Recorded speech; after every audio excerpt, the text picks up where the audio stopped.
మహాగణపతిం మనసా స్మరామి మహాగణపతిం మనసా స్మరామి. TR creations family అందరికీ నా హృదయపూర్వక ధన్యవాదాలు. సో అలాగే 12వ తారీఖు నుంచి 18వ తారీఖు వరకు కూడా ద్వాదశ రాశుల వారికి సంబంధించి రాశి ఫలాలు ఏ విధంగా ఉండబోతుంది అనేది చూద్దాం.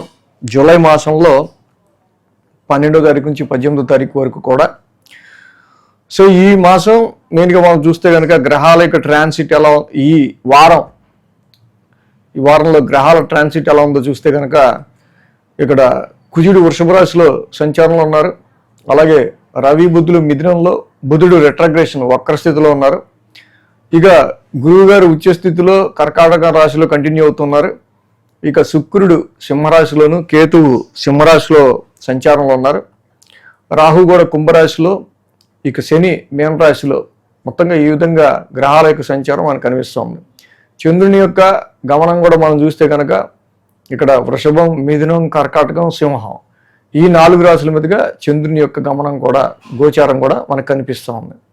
సో ఈ విధమైన గ్రహాల గోచారం ఆధారంగా, చంద్రుని యొక్క గమనం ఆధారంగా ద్వాదశ రాశులకి ఈ యొక్క వారం ఎలా ఉండబోతుంది ఏంటి అనేది ఇప్పుడు చూద్దాం.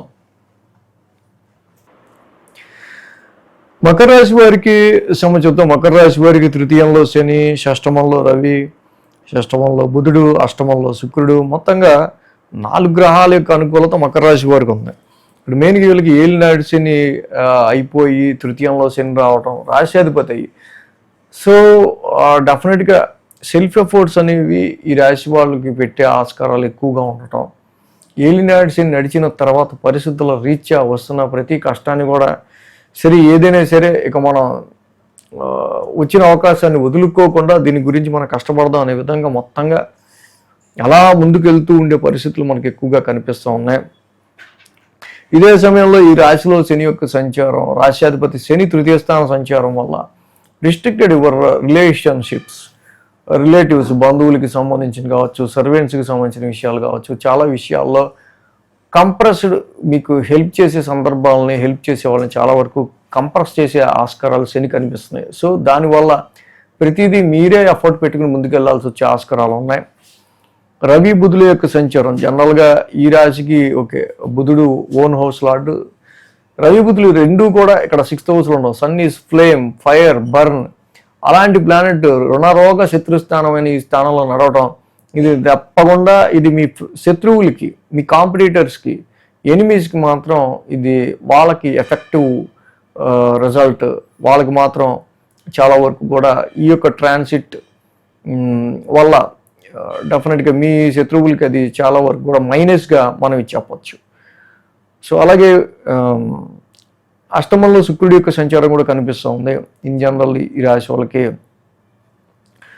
ప్రొఫెషన్ రీత్యా కొన్నిసార్లు కొన్ని డౌట్స్ లాంటివి వస్తూ ఉంటాయి, కొన్ని చేంజెస్ కూడా జరుగుతూ ఉంటాయి. ఈ చేంజెస్ ఎలా అవుతాయో, ఎప్పుడు ఏమవుతుందో అనే ఒక విధమైన ఇది మాత్రం ఈ మకర రాశి వాళ్ళకి వెంటాడే ఆస్కారాలు మనకి ఎక్కువగా కనిపిస్తూ ఉన్నాయి. సో ఆ విషయంలో మెయిన్గా ఏంటంటే 5, 6, 7, 8 స్థానాల మీదుగా చంద్రుని యొక్క సంచారం ఉంది. సోమ, మంగళ, బుధ, గురు 4 రోజులు కూడా ఈ రాశి వాళ్ళకి అనుకూలంగా ఉంది. ఎప్పుడైతే 4 రోజులు ఈ రాశి వాళ్ళకి అనుకూలంగా ఉందో, వారం ప్రారంభం మాత్రం మనం చూస్తే కనుక ఈ రాశి పంచమ స్థానంలో కుజుడి యొక్క సంచారం. ఇది పిల్లలు అప్పుడే ముండికేసినట్టు కనిపిస్తుంటారు. సంతాన పరంగా కొన్ని ఇబ్బందులు వస్తూ ఉంటాయి. ఇన్వెస్ట్మెంట్స్ పరంగా చూసినా మీరు పెట్టిన ఎక్స్పెక్టేషన్స్లో అంతగా రీచబిలిటీ కొంచెం తక్కువ ఉండే ఆస్కారాలు ఉన్నాయి.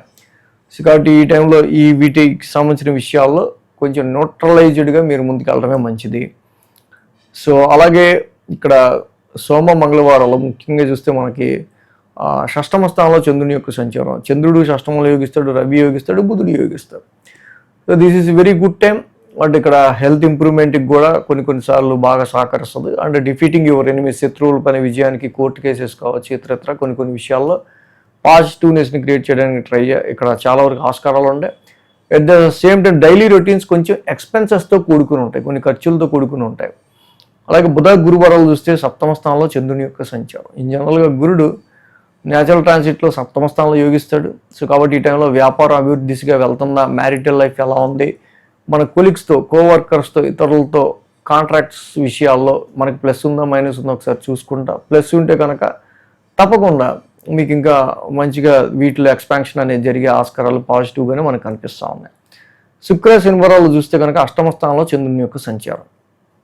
కాబట్టి ఆల్రెడీ అక్కడ కేతు ఉన్నారు, చంద్రుడు కూడా ఉన్నారు. కాబట్టి వారాంతానికి మాత్రం ఆరోగ్యపరమైన విషయాల్లోనూ, తీసుకునే నిర్ణయాల విషయంలోనూ కొంచెం టెన్సిడ్ ఫీలింగ్స్ ఎక్కువగా ఉండే ఆస్కారాలు ఉన్నాయి. కాబట్టి కొంచెం జాగ్రత్తగా తీసుకోవటం, ప్రొఫెషన్ పరంగా కూడా కొంచెం తీసుకునే ప్రతి డెసిషన్, చేసే ప్రతి పని జాగ్రత్తగా చేయటం అనేది మంచిది.